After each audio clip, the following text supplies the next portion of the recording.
Welcome to today's session of the PG Certificate in Copy Editing and Proofreading program. I am Sunaina Kumar, Professor of English in the Editorial Unit, and I am the coordinator of this program. My email address is before you, sunaina@ignou.ac.in, and we have with us Dr. Nandini Sahu. Welcome to the program, Dr. Nandini. Thank you, madam. She's a reader in English in the Editorial Unit, and her email address is also before you, nandinisahu@ignou.ac.in.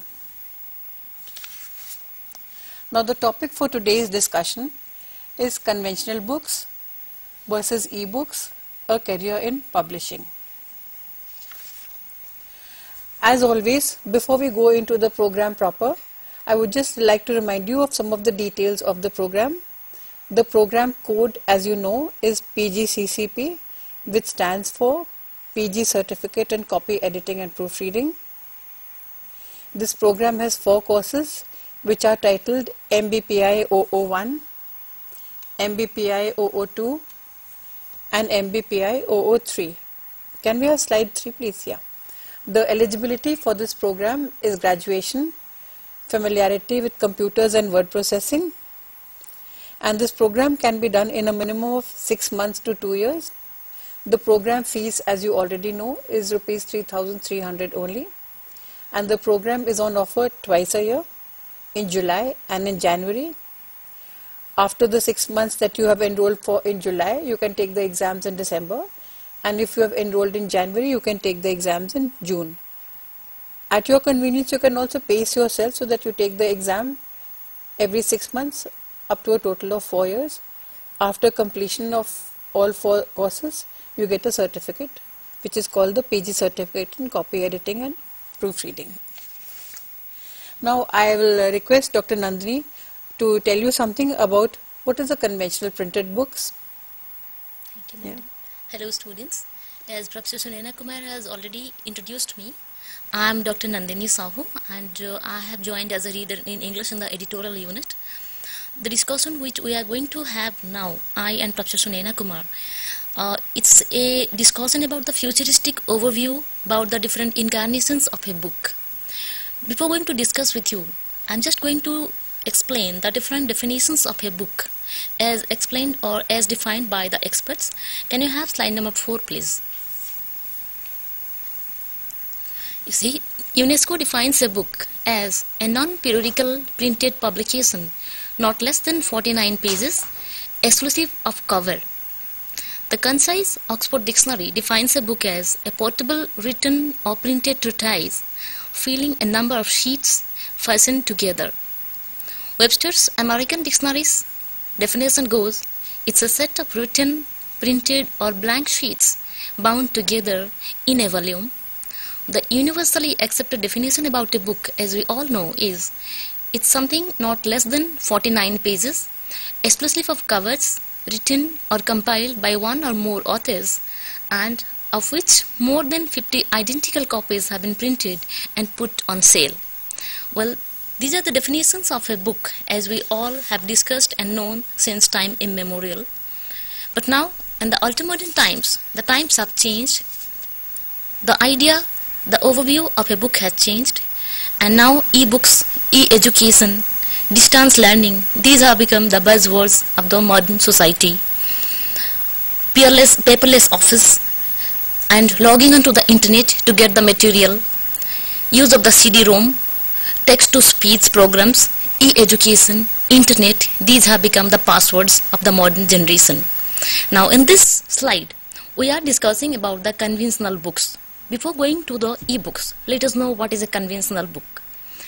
Despite the prophets of doom for the printed word, the possibility of e-books completely replacing the conventional books is a remote possibility. Old habits die hard. We have the habit of reading a book, sitting on our coffee table, lying at home, or maybe in the train while traveling. We have the habit of reading a book, and the old habits really die hard. So the possibility of a book extinguishing, the conventional books completely extinguishing, is really something remote. We have different types of books: literature, children's books, then scientific and technological books, medical books, and all these have been published since time immemorial in the conventional format. Now, in the age of the e-learning, distance learning through internet, we are passing towards a society where everything is online. The teacher and the student are in touch with each other even when they are miles apart. But still, the conventional books are sure to stay forever. Can you pass on to the next slide, please? Writing and editing, they demand many intangible qualities in a man, like judgment, scholarliness, background, memory, aggressiveness, motivation, curiosity, imagination, discretion, cynicism, skepticism, genius. So these are qualities that a human being may have, can hardly be replaced by technology. And in slide number 6, let us discuss more about the conventional books. Even after all the books are reduced to a few megabytes, there is no one in the field of librarianship who thinks that the library is disappearing as a physical space. To consider the convenience of conventional books, each book must have some unique characteristic. The book formats are written within some standard sizes that facilitate storage of books in the libraries, shops, and individual book racks. Books may have a sober look if they are scientific, literary, and academic, whereas glamorous, funny, and playful looks are suitable for children's literature and such other lighter themes. So in this context, I'm going to give you an example.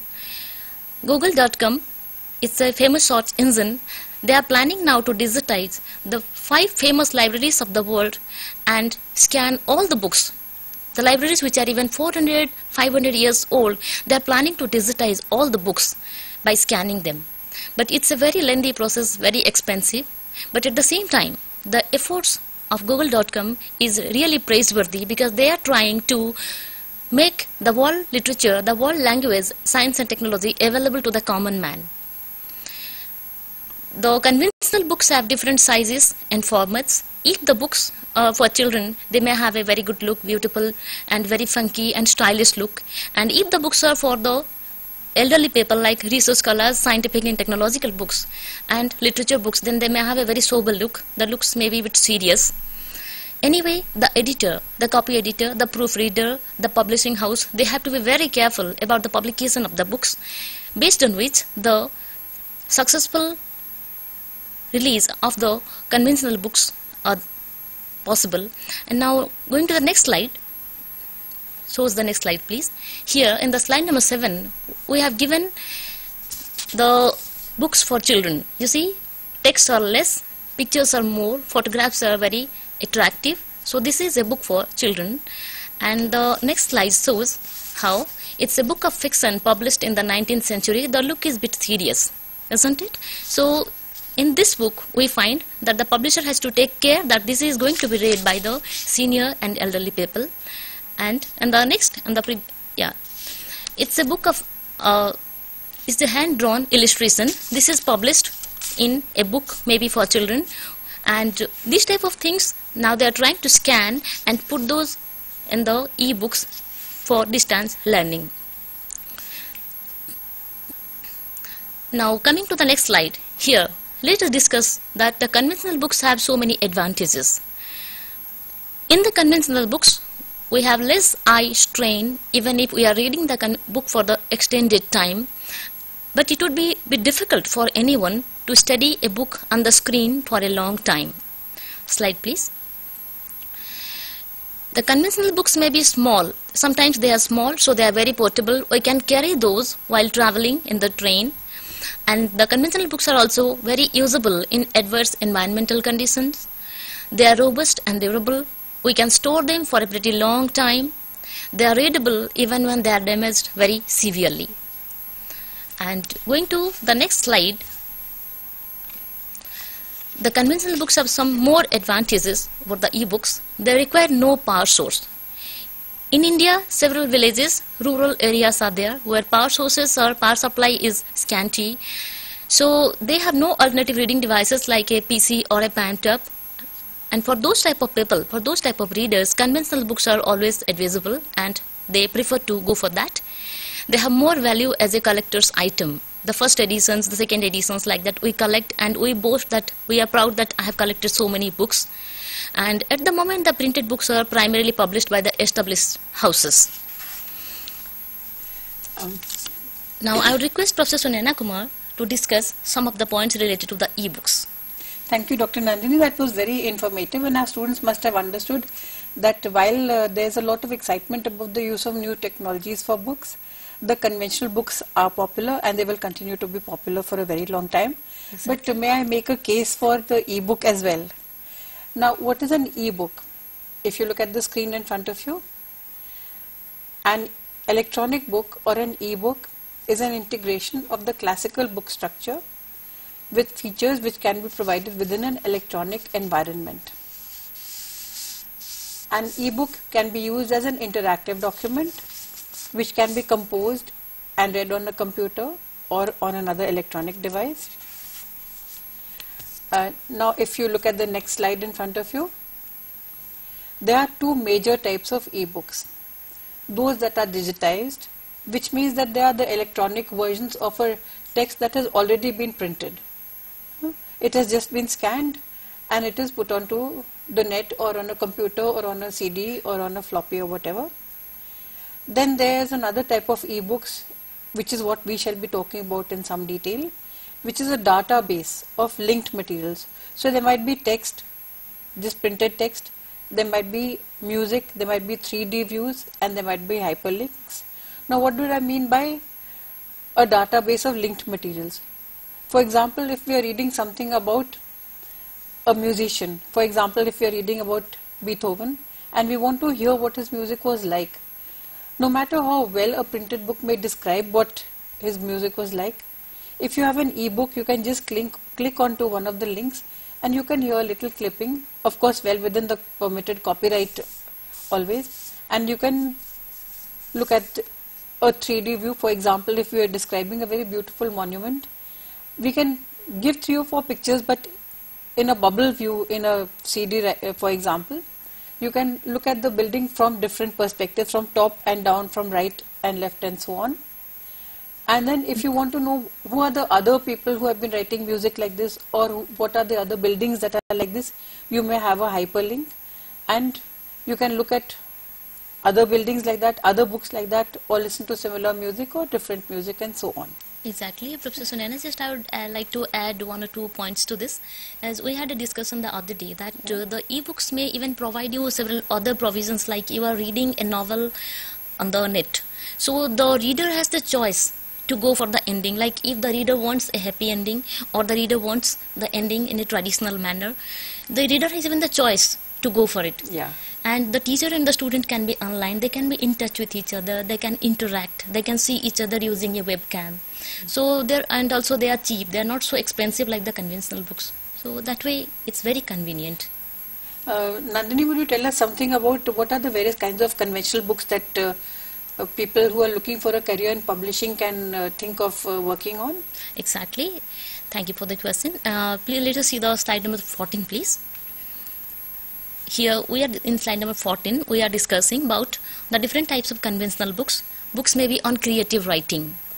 If any student is interested to work for creative writing, he can go for a career and he can discuss with a publisher and research monographs, reports, patents, trade literature, travel literature, medical books, science and technology books, and under literature we have several types of books like ode, epic, elegy, ballads, novels, books on criticism, and the student can go for learning to publish and edit books under travel literature and medical books. The student can choose a career, and science and technology books, the students can go for books for the medical students, book for the engineering students, and the publishing of those books, it may supply even a career to the student. Now the digital revolution is about doing the old things in a new order. That is how the definition goes. We cannot get away from technology. Even if we are discussing that the conventional books are very important for us, we have been following the conventional books since time immemorial, and as per the career in digital news goes, e-journalism goes, the students from 20 to 29 years only, they are interested for digital journalism. And the elderly people of our age, the elite mass, they prefer to go for the conventional newspaper. But the digital newspapers are so interesting, so interactive, that the reader can be, at the same time, he can be online and he can give his own suggestions, his views. So this is also a part of e-learning.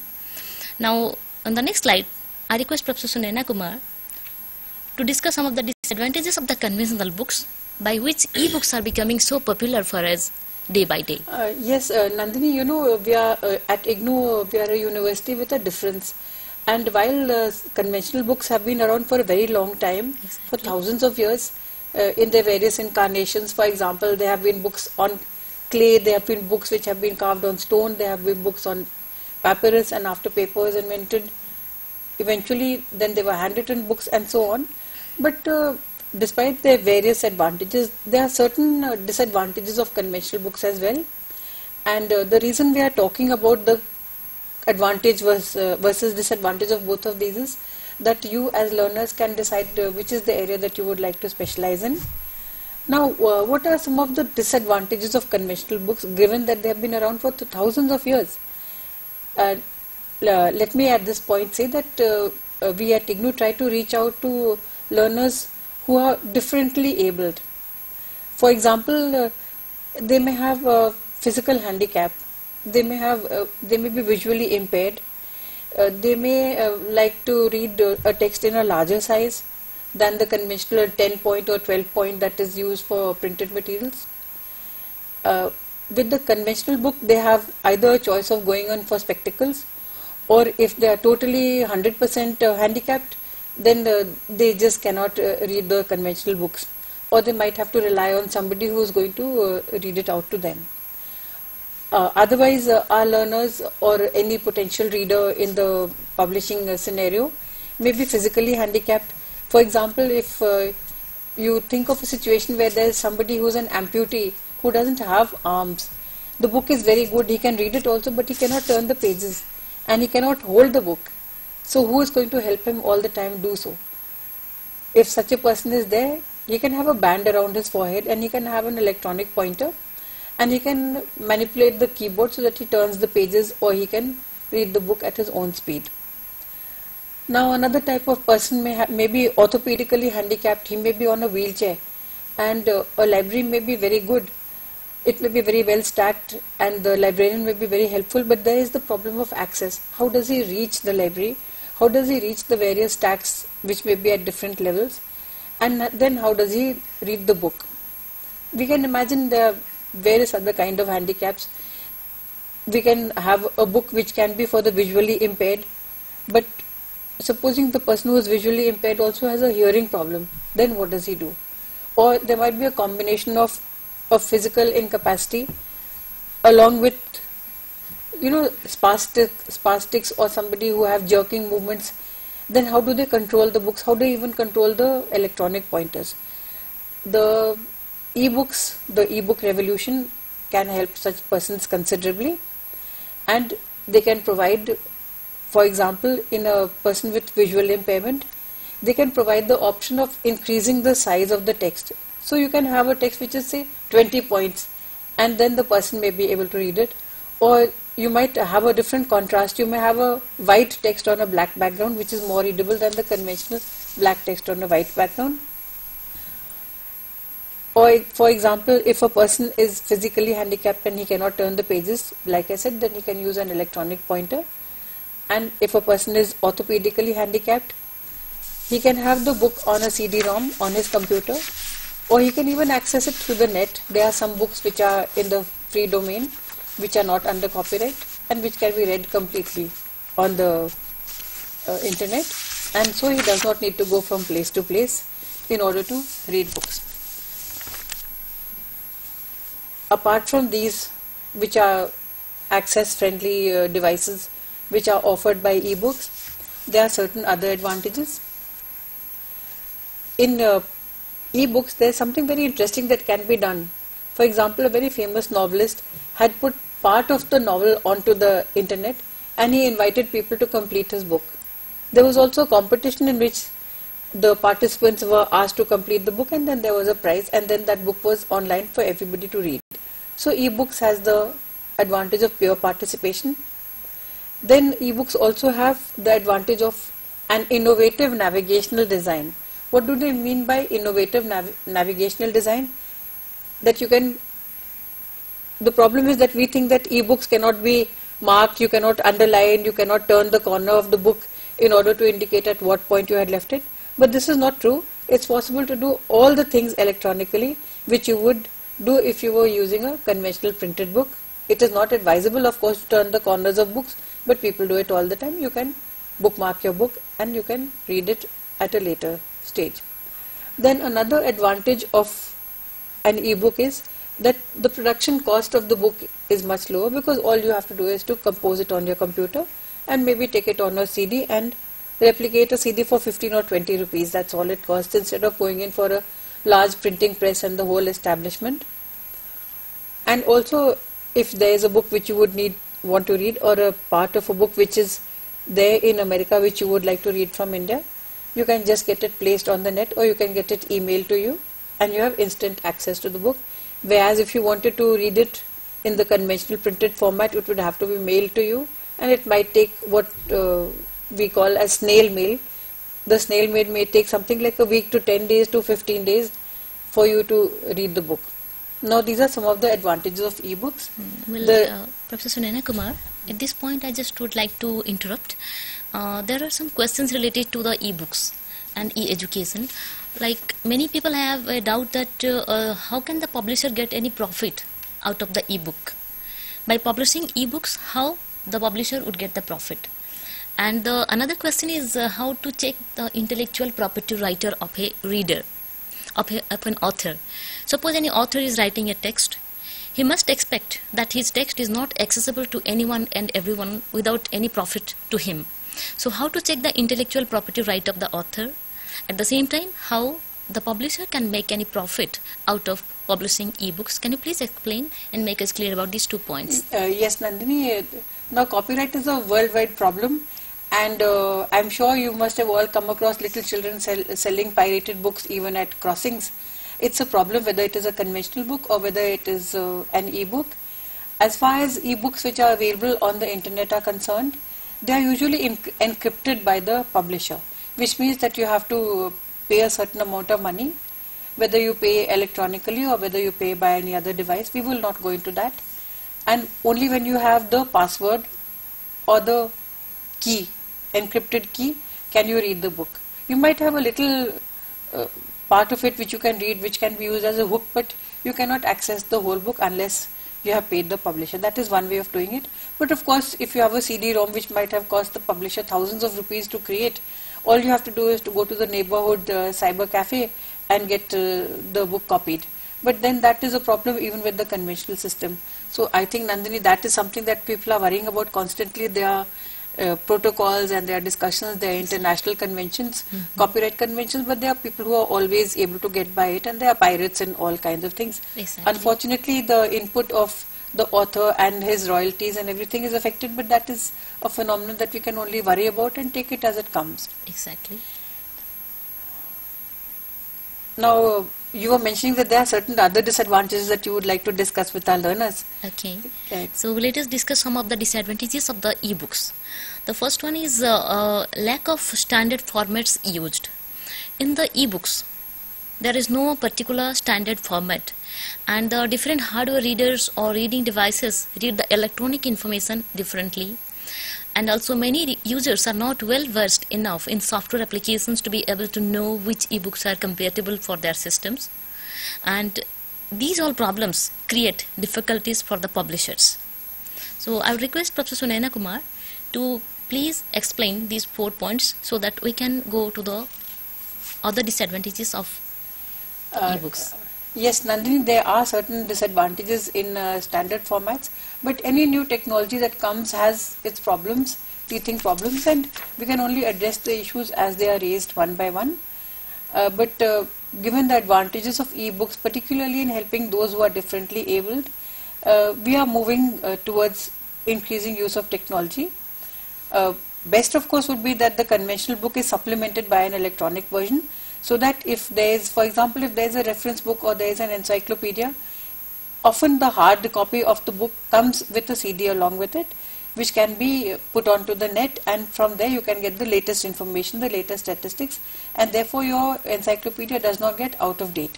You just, if you have bought a genuine copy which is not pirated, you would get a password or a key which is written on the jewel case of the CD, and with that you can get